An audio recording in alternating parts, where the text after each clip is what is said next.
Congressman, the free market would take care of that. Well, and we can talk about those things. I mean, I think you bring up some good points, but our plan right now is we've got a generation of seniors that have invested in that, and we can't cut them off from that. Congress has spent the money, it's long gone. No, it's not. It's still there. It's still there. It's going to go bankrupt if we don't do something. Why are they using my money to pay my grandparents' Social Security paychecks?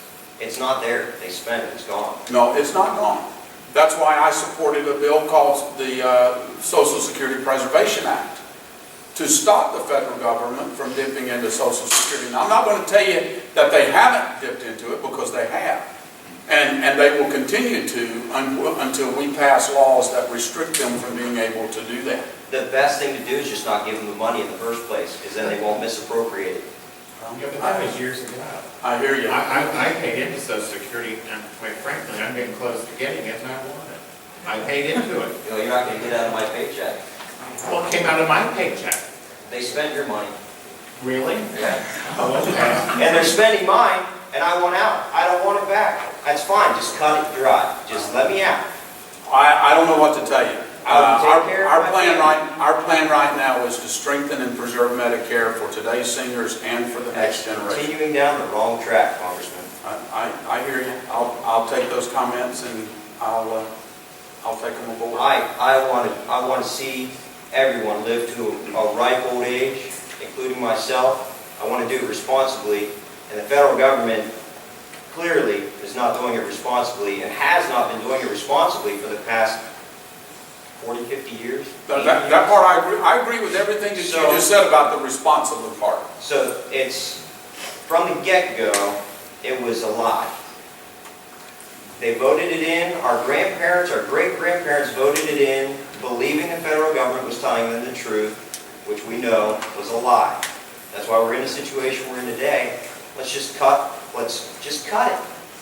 Be done with it, and the kids will pick up their parents and their grandparents, the communities will pick up their elderly, and we'll get back to the system we need to be in. If we had more people that thought the way that you thought, we might be able to do that. But unfortunately, you're better off than he is, because you can get a 401 and a whole savings account. He never had that opportunity. He never had that opportunity for the last 15, 20 years. So why would you, the older generation, deprive me of having the benefits that you were robbed of? Well, let's come. I tell you what, we're going to come back to this, and we'll have some more discussion about this.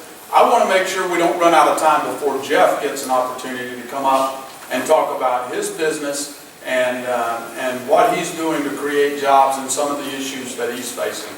Jeff, come on up, and then we'll come back to some of these issues with questions and answers later. Jeff Korf from Quaker City Castings. Jeff.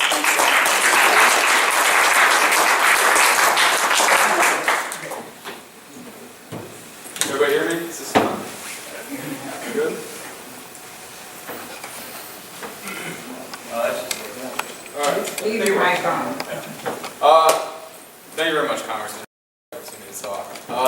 As I said, my name is Jeffrey Korf. I'm Vice President of Quaker City Castings here in Salem. What I'm going to do is talk a little bit about our business, what we're doing, some of the things we're doing to grow, and ultimately create jobs. And I have been told I can talk about one or two legislative items. Depending on how the conversation goes, I might not get there, so we'll just see how it goes. Quaker City Castings is primarily an iron and steel foundry machine shop. For anyone that doesn't know what a foundry is, we essentially take raw metals, iron and steel and various alloys, melt them in a very hot furnace, pour them into a mold. In our case, the molds are made out of sand that's combined with an acid and a resin to solidify it and make it very hard, and the metal goes in, and it forms these large metal objects, for lack of a better word. And after we get them out of the sand, we clean them up, weld them, in certain cases we heat treat them, and sell them to our customer bases. Our markets are fairly diverse. We sell into the worlds of power generation, locomotives, oil field, pumps and valves, or pressure vessels. We do some defense and military work, and drilling and mining. So we sell into a lot of markets. Because we're relatively diverse in the customers that we serve, we manage to weather the recession very well, relatively well, I guess, depending on what your perspective is. And came out of it, and we're in a position to grow. In addition to the markets that we serve, we're also able to kind of weather the storm because we are generally diverse in the materials that we pour. Most foundries, if you're not familiar with the industry, make typically either one general category of material, iron or steel, or if you're not ferrous foundry, it's bronze or aluminum or something like that. We do pretty much everything that's ferrous. Iron and steel, various higher grade alloys such as carbon steel, stainless steels, wear resistant, corrosion resistance, a lot of different things that are used for kind of niche industries that have very specific mechanical properties. And so not only do we serve kind of diverse markets, we're also diverse in terms of the materials that we make. And so as a result of that, like I said, we kind of kept our heads above water during the recession, and now we're growing. We're seeing the markets that we serve kind of take off, really. Despite what you hear in the news, industrial America, especially in this part of the country, is pretty strong right now. We're seeing a lot of growth in power generation. We're seeing relatively good growth in oil field work, drilling and mining, and we actually have an aerospace customer now, which is for us very interesting. But it's not all bad news. It's actually good news. And in this part of the country, with the opportunities that the shale boom is presenting to us, we're really poised for kind of a transformative experience here. And we're starting to see some of the benefit of that in our business as well. Not directly.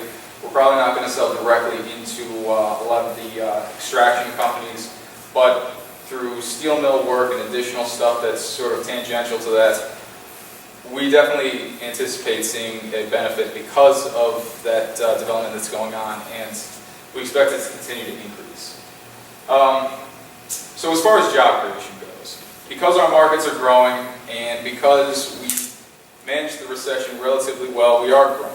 As many of you might be aware, Call For used to have a pretty substantial footprint in Salem, down on Broadway, and unfortunately they consolidated out of Salem and moved operations elsewhere. We had the opportunity to basically look at that space.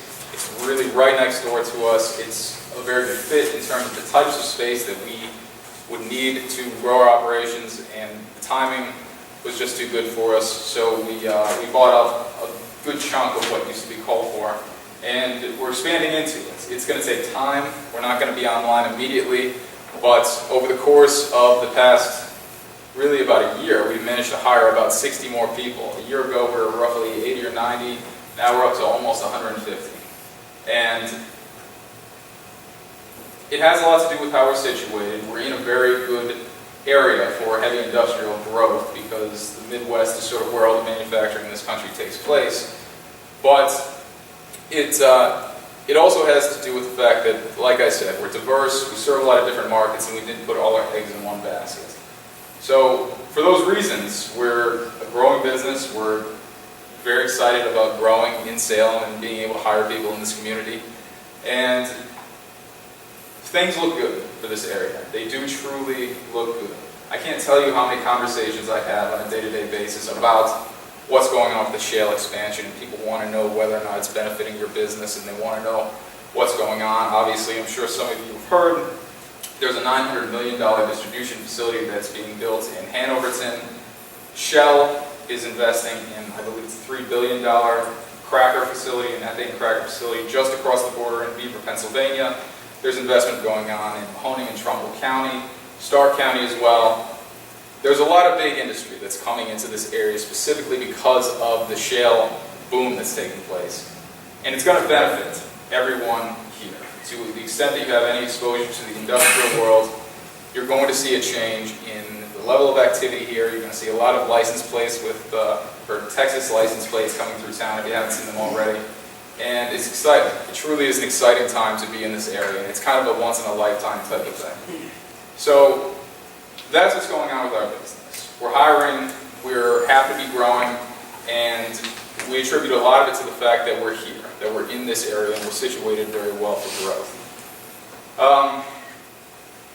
And that kind of is a segue into what I can talk about in terms of what some of our challenges are.